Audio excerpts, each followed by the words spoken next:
Hello friends, welcome back to my channel. इस video में समझेंगे इंटेगुमेंट अध्यावरण के बारे में और इसके डेरिवेटिव्स के बारे में। तो चलिए शुरू करते हैं। तो इंटेगुमेंट या अध्यावरण शरीर के सबसे बाहरी आवरण को कहा जाता है। इंटेगुमेंट को आप ऐसे समझ सकते हैं कि शरीर की जो बाहरी त्वचा होती है और त्वचा की संरचनाएं यानी त्वचा के जो व्युत्पन्न होते हैं उसे ही सामूहिक रूप से इंटेगुमेंट या अध्यावरण कहते हैं, जो शरीर की सुरक्षात्मक आवरण की तरह कार्य करता है। तो इस क्वेश्चन में हमें इंटेगुमेंट की स्किन और स्किन के डेरिवेटिव्स को पढ़ना है। तो इस वीडियो में पहले हम त्वचा के बारे में समझेंगे और इसकी संरचना के बारे में नेक्स्ट वीडियो में हम त्वचा के व्युत्पन्न को देखेंगे। तो चलिए शुरू करते हैं इसके इंट्रोडक्शन को। जीवों के शरीर की सबसे ऊपरी स्तर या आवरण को अध्यावरण इंटेगुमेंट कहते हैं। त्वचा और त्वचा की सहायक संरचनाएं मिलकर अध्यावरणीय तंत्र इंटेगुमेंट्री सिस्टम बनाते हैं, जो शरीर को समग्र सुरक्षा प्रदान करते हैं। चूंकि अध्यावरण कई कार्य करता है, इसलिए इसे जैक ऑफ ऑल ट्रेड्स भी कहा जाता है। अध्यावरण इंटेगुमेंट शब्द जीवों के शरीर की त्वचा और त्वचा के व्युत्पन्नों के सबसे बाहरी सुरक्षात्मक आवरण पर लागू होता है। मतलब हमें इंटेगुमेंट अध्यावरण में स्किन और स्किन की जो व्युत्पन्न होते हैं, डेरिवेटिव्स होते हैं, उनको पढ़ना होता है। तो पहले हम स्किन त्वचा को समझते हैं और इसके नेक्स्ट वीडियो में हम स्किन के डेरिवेटिव्स को समझेंगे।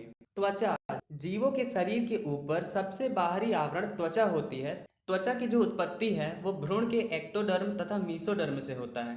जीवों की त्वचा के भी मुख्यतः तीन स्तर होते हैं। पहला है अधिचर्म इपिडर्मिस।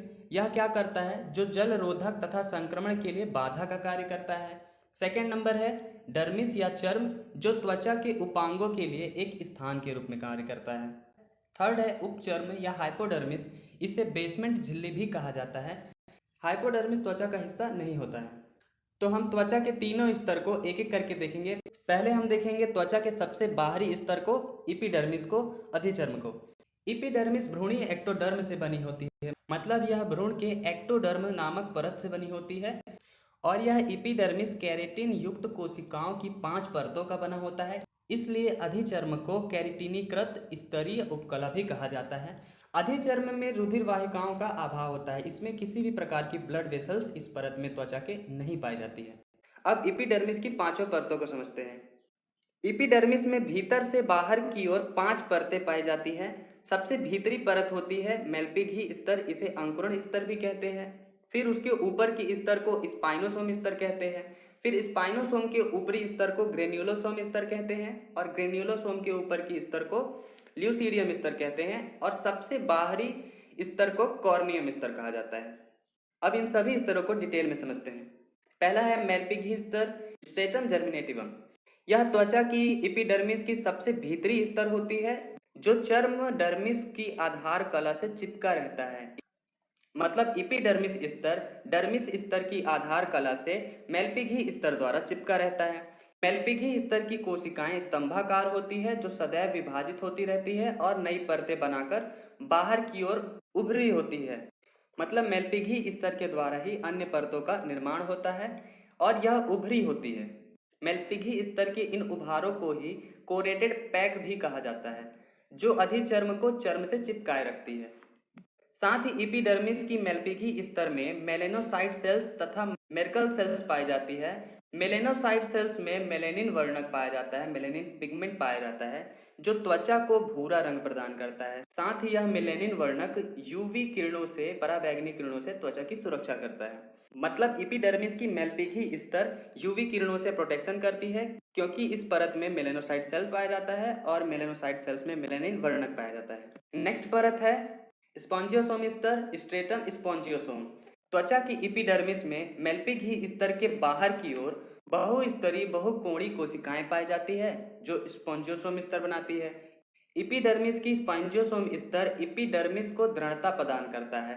साथ ही इस स्तर में डेंड्राइटिक सेल की मात्रा अधिक होती है, जो सूक्ष्म जीवों का भक्षण करती है या सूक्ष्म जीवों से प्रोटेक्शन करने का कार्य भी करता है। अब तीसरा परत है स्ट्रेटम ग्रेन्युलोसोम।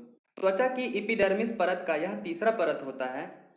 स्पॉन्जियोसोम स्तर के बाहर की ओर 5 से 6 कोशिकीय परतों वाला ग्रेन्युलोसोम स्तर पाया जाता है। इनकी कोशिकाओं में केरेटोहाइएलिन नामक प्रोटीन भरे होते हैं। एपिडर्मिस का चौथा परत है ल्यूसीडियम स्तर, स्ट्रेटम ल्यूसीडियम।